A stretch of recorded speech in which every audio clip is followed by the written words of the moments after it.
Hej och välkomna till Ntd Nyheter. Jag heter Dan Alfjorden. Här är våra rubriker.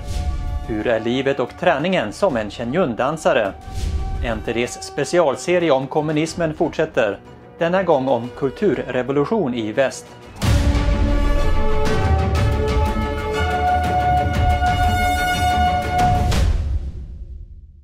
I detta program ägnar vi en stor del åt Shen Yun, ett New York-baserat dans- och musikkompani som är på Europaturné och snart gästar Sverige med föreställningar i Stockholm och Linköping.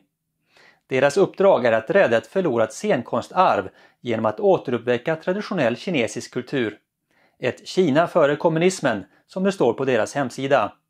Shen Yun framför bland annat folkdanser, etniska danser samt dansberättelser från äldre tider. Hur är då livet för dansarna i Shen Yun? Ntd pratade med en av solistdansarna om resan han gjort och med hans pappa om hur det var att skicka sin son till showbiz. Evelyn Lee på Ntd Good Morning satte sig ner och pratade med dem. The whole world is talking about it again because it is time. We've seen the ads. Shen Yun Performing Arts is on tour, and as you can see, we have two very special guests this morning. Principal dancer Jesse Browdy, who found his calling on stage, and we have his dad, Levi Browdy. Welcome, first of all, and I know it must be a lot of anxiety and nerves to send your sons away for school, but I have to say it seems like it has worked out pretty well for you two because you both are now involved with Shen Yun Performing Arts.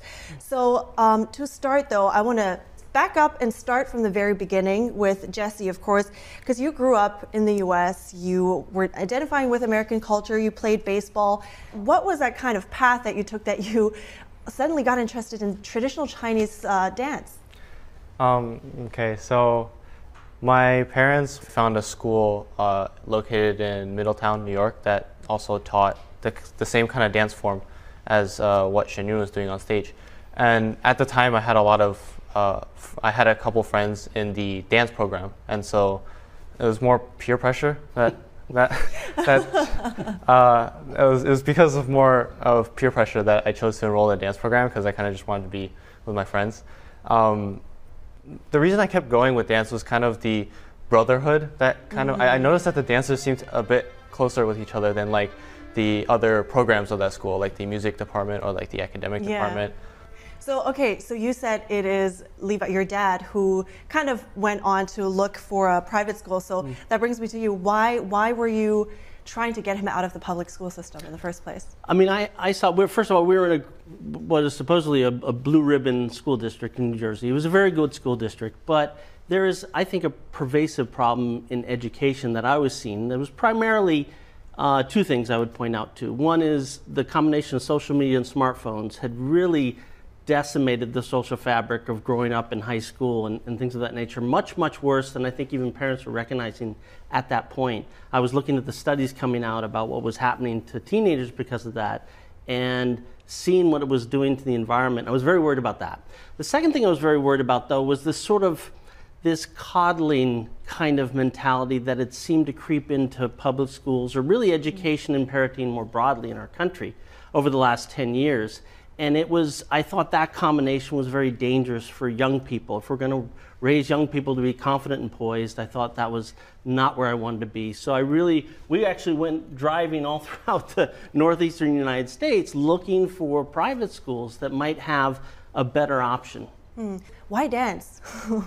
You know, it was interesting. For me, dance, he was interested because his friends, like he said. For me, I didn't really care about dance. I knew nothing about dance, but one thing I really liked is that, particularly at this school, the teachers were phenomenal. And that's something my father actually told me this advice when I went off to college. He says, find the great teachers and take their classes. And I think what he meant by that, and I think it's really true, is that if you have great teachers who have done great things in life and they're bestowing that on young people, that is a very precious thing because they're teaching more than just the subject. They're teaching a methodology, a way of thinking, a way to achieve excellence. And I saw the dance teachers at this school that Jesse was going to were that. They were really high caliber people, and I thought, okay, I don't really care if he dances or if he learns or he gets good, but he's going to learn from these teachers who are excellent, and that's going to be a great experience. So I was really excited about it. I want to come back to you, Jesse, for a moment. You started to put your mind really into becoming a dancer, and you became really set on that. So where did this change come from? Okay, there was a pretty clear turning point for me, I guess. It was the spring of 2018, and then my dad, or actually the school, took us to see the Shen Yun performance that year. It was that year that I kind of saw not only the passion of the dancers on stage, but kind of the impact they had on the whole audience. And then coming out of that show, I kind of made up my mind that I wanted to do this in the future, and nobody could stop me from that. And it was mainly because I kind of wanted to inspire people the way I was inspired that night when I watched Shen Yun. So how was it for you then? You sent off your son. How was that transition like for you? Well, I mean, at Northern, when he was at the academy in Middletown, we were all still together. I mean, it was just a regular day school, private school. But when he made the decision to try out for Fei Tian Academy and then eventually move on to the college, that was sort of the big change for us, because that was a boarding school situation, and that would mean losing my son. Exactly. So it was, but it was interesting. I had an interesting experience because, you know, I saw him working so hard to make it into Fei Tian that we were sort of so immersed in that task together that it was like almost half a year where it was, you know, he was doing stretching, all these rigorous stretching exercises, and we were sort of helping him, trying to support him. I remember the day that he got accepted, and we brought him up to campus, and I was leaving the campus, and I just saw a ton of bricks hit me. It felt like someone had died.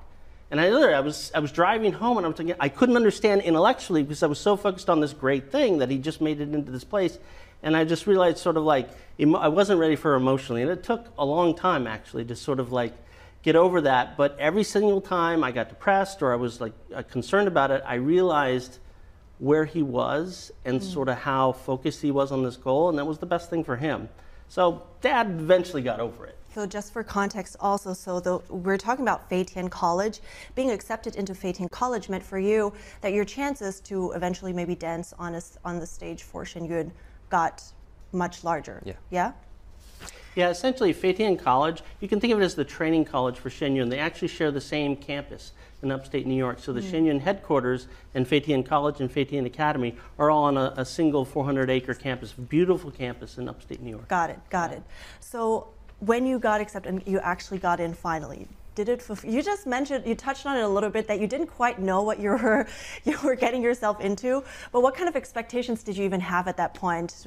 How was it in reality? Since the Fei Tian Academy, the dance level was a lot higher than that of Middletown, so I was expecting like the training to instantly elevate to Navy SEAL level kind of rigorous training. And then I was a bit scared for that because I was already having trouble keeping up with like the stretching routines we were doing at Middletown. It wasn't Navy SEAL standards. It was still pretty tough, but what I wasn't really expecting was kind of through this training, I developed kind of a bond with the classmates that came up to Fei Tian with me, and it's kind of, I could almost call them brothers right now to this day, because we lived together, we trained together. When on like break days, we would horse around and play around together, and they kind of just became a family away from home. That's wonderful. And can you tell me a little bit more about how can we imagine a day for you to be like, because you're doing dance training to be a professional dancer, and then you have all the schoolwork on top. What does this look like for you in a day? So it leads to pretty much jam-packed days almost every single day. But in the morning is 3 hours of dance training, be it rehearsal or like taking bar and stuff like that. There are a lot of dancers that also wake up earlier to do some extra training before the rehearsals begin in the morning. We call it gong. And then after lunch in the afternoon, that's when we do our academic studies, where we learn everything from normal subjects you would see in school, like mathematics, science, history. We also learn subjects that kind of we need on stage. It's like Chinese culture, Chinese civilization, stuff like that. And then at night is just more training, more rehearsing. When was it really that you took this kind of sigh of relief and felt like, okay, he's fine there, this was the right decision? Did you have that yet? Yeah, I think there's two moments that pop to my mind. One is, during the whole COVID period, they had a very strict sort of bubble system, and I didn't get to see much, and I didn't really see much before the COVID period. So it was kind of, because of all that, it was like a 2.5-year period. I think it wasn't until the dance competition in 22 or 21. So I hadn't seen Jesse perform really on stage, and that was the first time. So, and again, my son is the baseball player. That's what I was used to. And then when I went to that competition, saw him competing, that was an aha moment. I mean, I couldn't believe what I was seeing. A complete transformation in terms of his physique and his ability to dance. And admittedly, I cried like a baby. And that was definitely an aha moment. I think the second moment was, and these are more sort of subtle, but when we, during their off days, once a week they're off, and he'll come home or we'll go out to eat.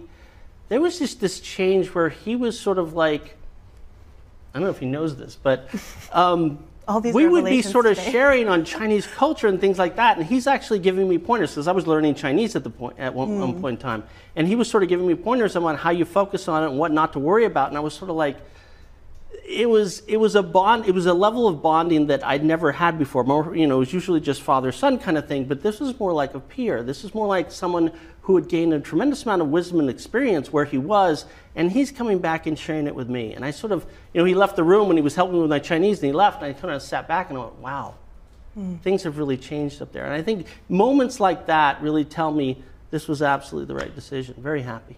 Tell me more about, because sometimes if you're trying to grasp a culture, right, because culture is as something so intangible, a lot of it is just kind of being left unsaid, it's just there. So tell me more about how you really figure that out, grasping the essence of a culture and knowing what the essence is.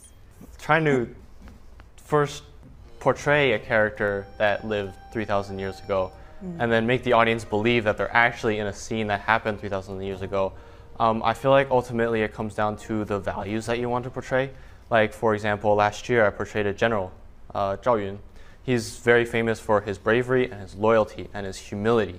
And I feel like aside from reading the history of it, aside from knowing the history, aside from watching like TV shows and reading books on this character, I feel like I tried to almost change my behavior, or like try to incorporate these values into my daily life a little bit more. I try to be more humble. I try to actually respect my superiors a little bit more.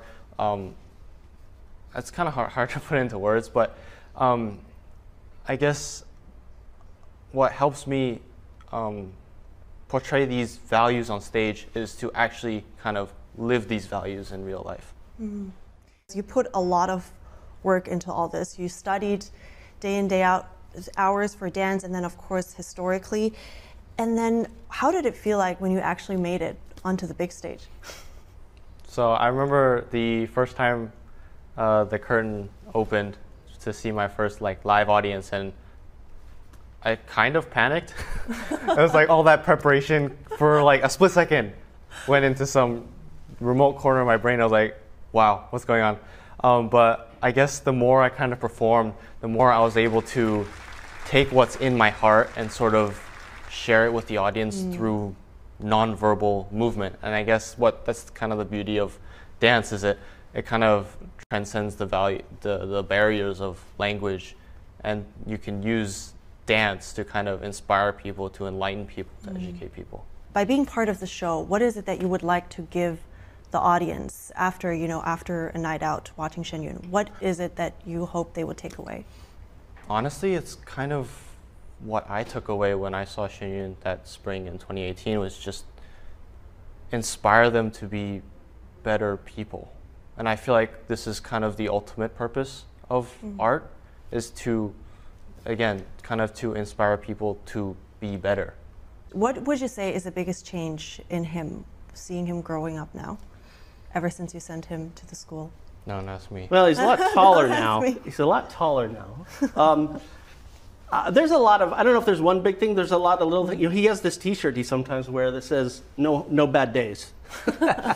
And I love that. I mean, I aspire to that. Yeah, it sort of encapsulates a spirit that Jesse always kind of had. I mean, he always had this sort of gutsiness to him that I never had at his age when he was a young kid, but it really flourished when he got to Fei Tian and started with Shen Yun. And that this whole spirit of like, if you're doing great in the day and everything's going well, be productive.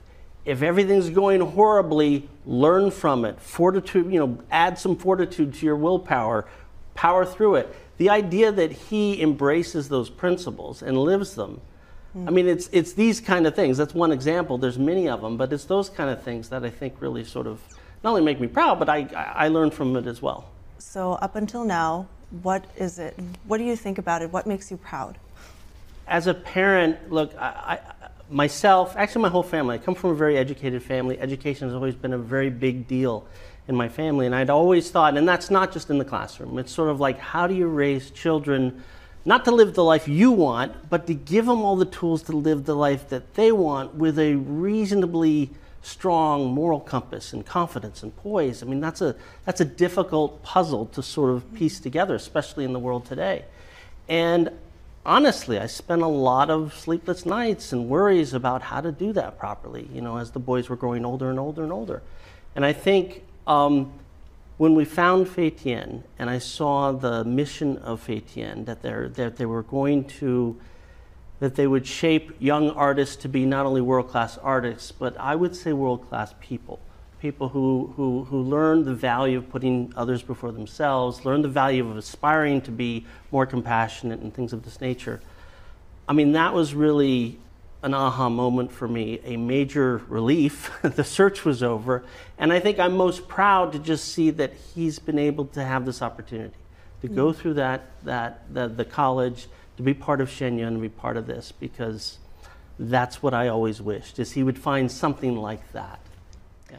So what kind of role would you say now that Shen Yun has in your life?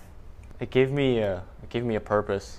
Like before, I didn't really know where I was gonna go in life, but I guess what Shen Yun did for me was it gave me a purpose in life, not just like superficially, like career-wise. It also gave me kind of like a moral standard that I have to meet every single day and kind of be the best person, best artist that I can be. Well, I think you guys really came a long way, and especially you with all this, like I said, with the drive that you have. And going from baseball player, you said you tried to keep up with stretching up until now as a principal dancer. So Jesse Browdy, Levi Browdy, I really appreciated your time today. And on that note, if you want to learn more about Shen Yun, head to shenyun.com. Shen Yun kommer till Stockholm 27-30 mars och till Linköping 31 mars och 1 april. Ntd är stolt mediepartner till Shen Yun. Den högsta konsten är vacker, häpnadsväckande, tidlös och berörande.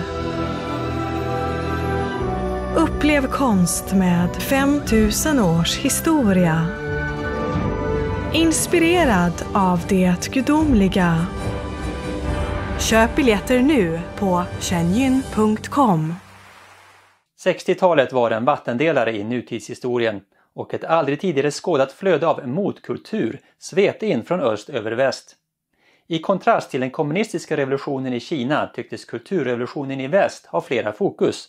Eller möjligen helt sakna fokus.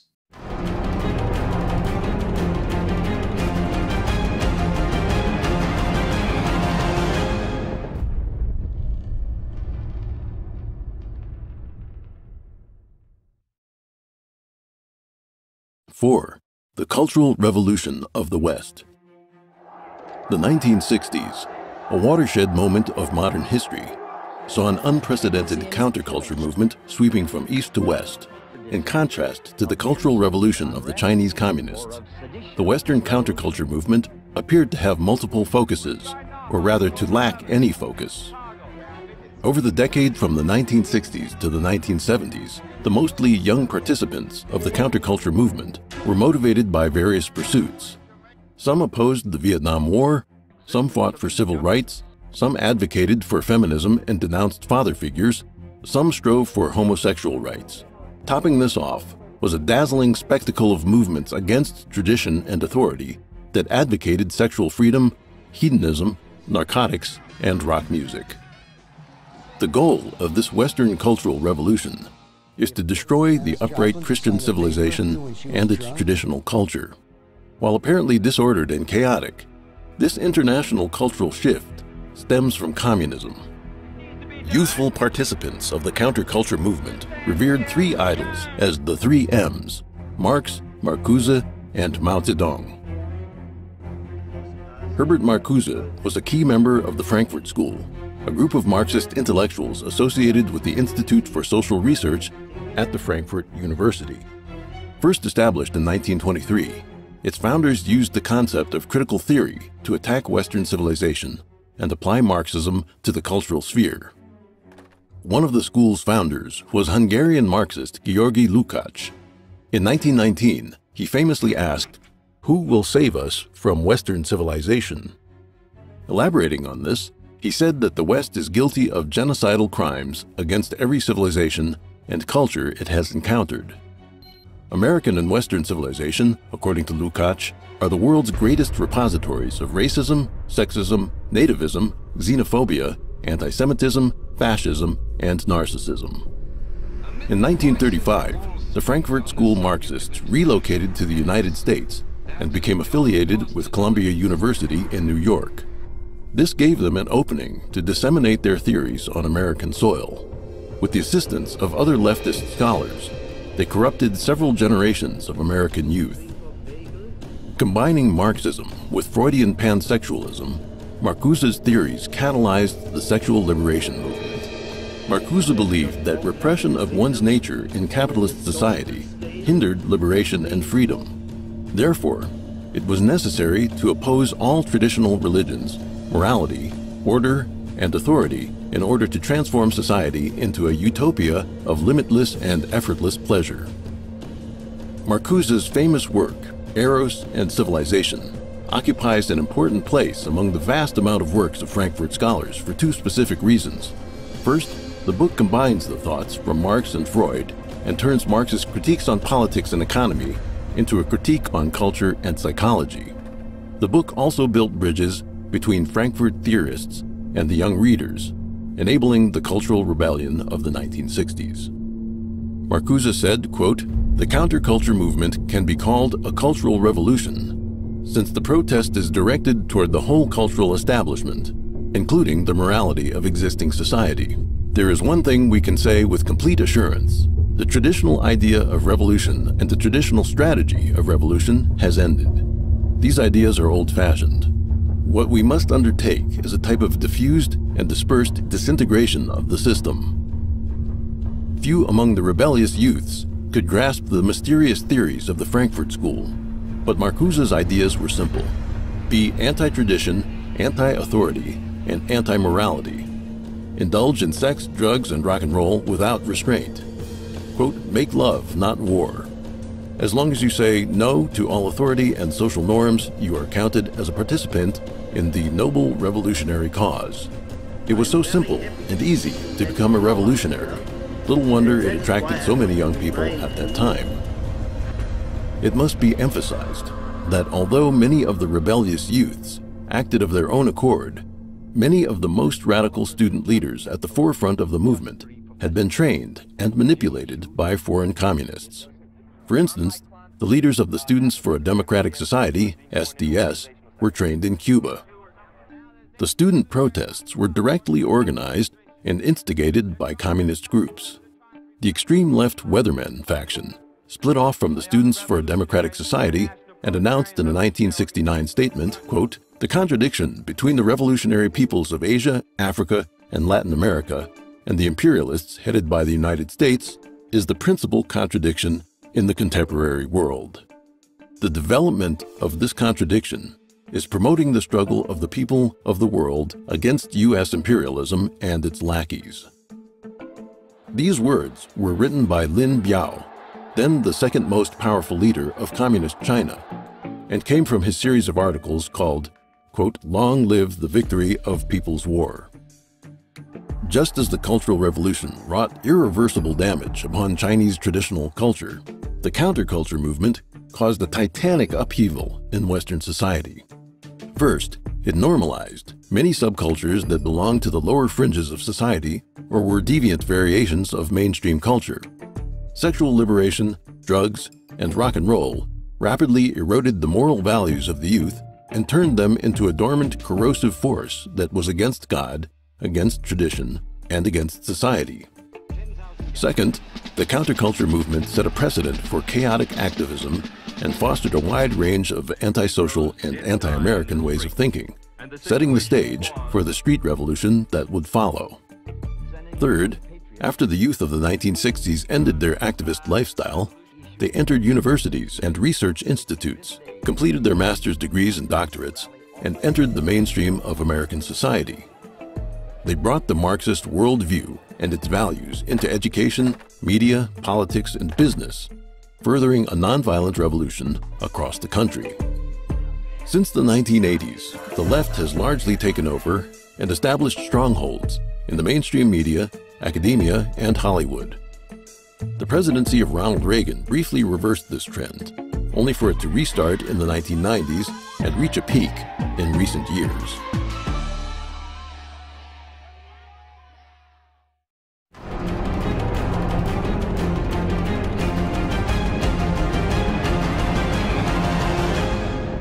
Tack för att ni har tittat och på återseende.